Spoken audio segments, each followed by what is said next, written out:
So welcome to Shloka Day. Today's Shloka is Shloka number 17 of chapter 6. Yuktahara viharasya yuktacheshthasya karmasu yuktasvapnavabodhasya yogo bhavati dukkhaha yuktahara viharasya yuktacheshtasya karmasu yuktasvapnavabodhasya yogo bhavati dukkhaha yuktahara viharasya yuktacheshtasya karmasu yuktasvapnavabodhasya yogo bhavati dukkhaha. Please recite after me. Yuktahara viharasya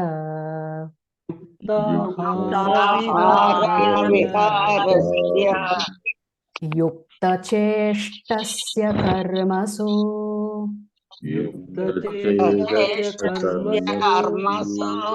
yuktasvapnavabodhasya yuktasvapnavabodhasya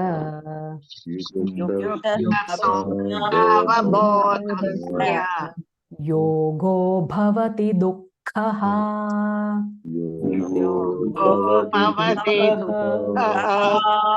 yuktahara viharasya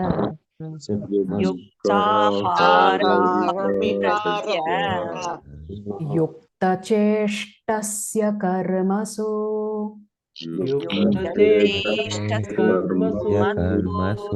yuktasvapnavabodhasya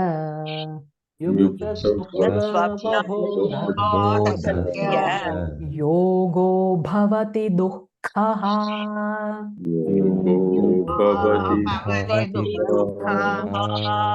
yuktahara viharasya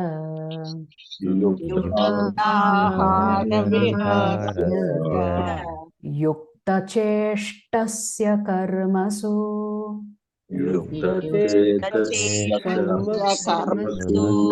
yuktasvapnavabodhasya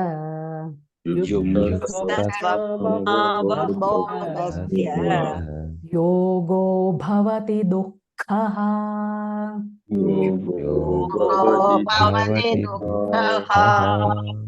Word for word meaning and translation by His Divine Grace A.C. Bhaktivedanta Swami Srila Prabhupada. Srila Prabhupada ki jai. Yukta, regulated. Ahara, eating. Viharasya,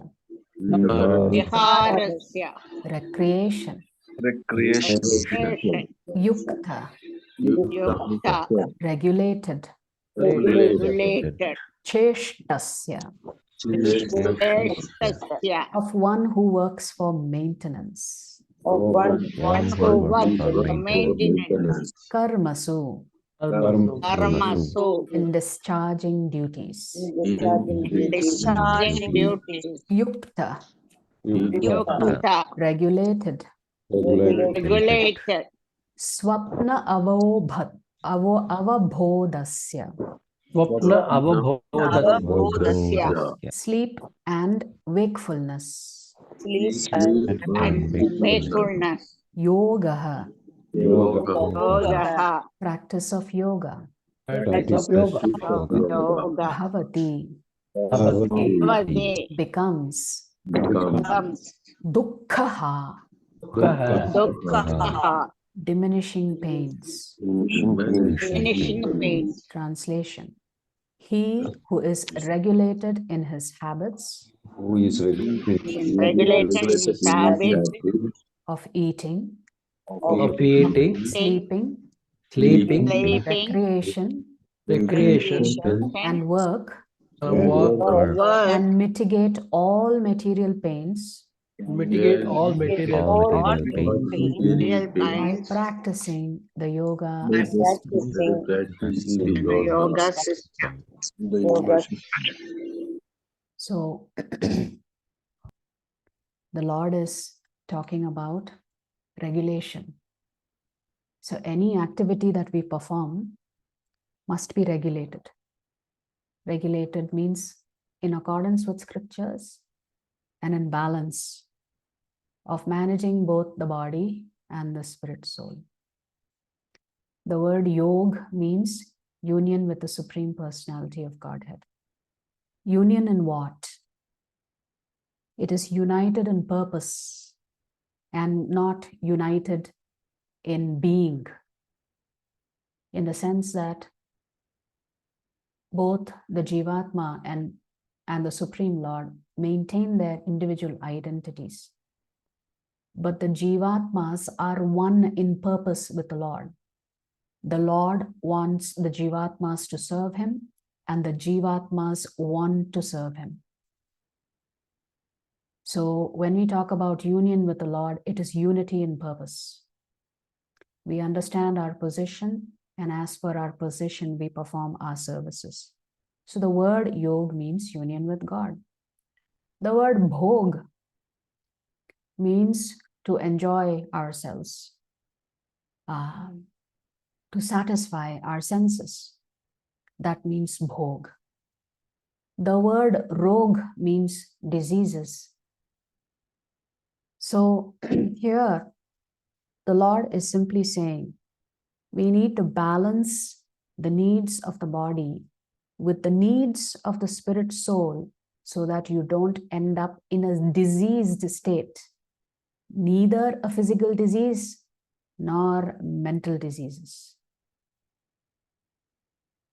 So we have to, in order to accomplish this, we have to regulate our eating, we have to regulate our sleeping, we have to regulate what kind of free time we choose to spend and how we choose to spend it, on what we choose to spend it on, and also work. So no excess and no extreme austerity. So which means we are not allowed to torture our body either with too much eating or too little eating, too much sleeping or too less sleep, too much recreation or no recreation, too much work to gratify your senses or too little work. Work done for Krishna is not considered work in the material sense. Working for Krishna is transcendental.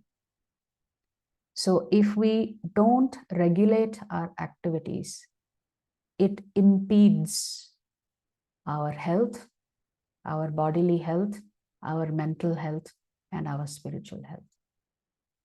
So we have to take care of all three. And for that, yukta is most important, regulation of everything.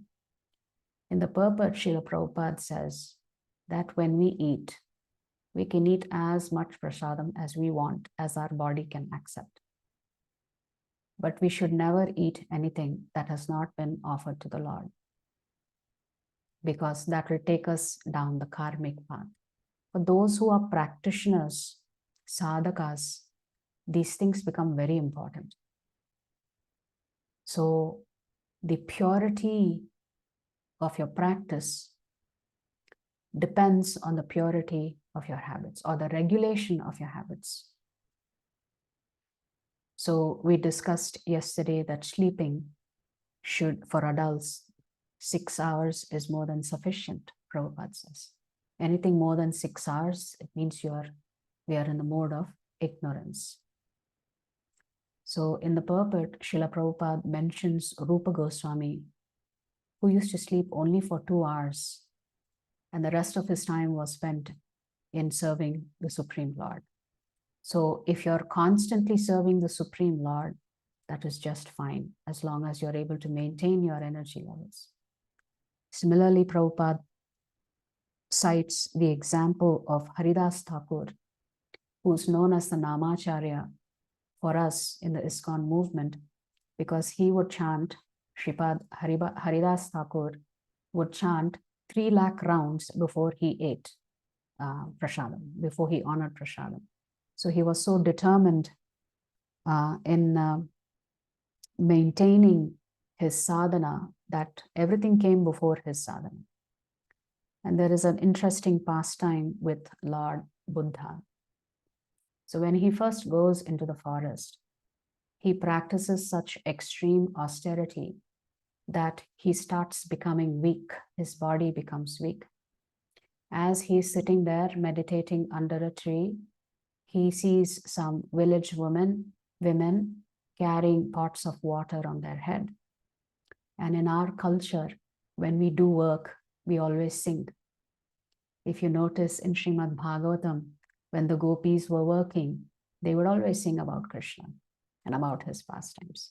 So women generally sing when they perform their day-to-day activities. And ideally, we sing about the Lord. What were they singing? They were singing that the line goes that one must not tighten the strings of tambura. It should not be too lax, such that you cannot play it. It should not be too tight, such that it breaks.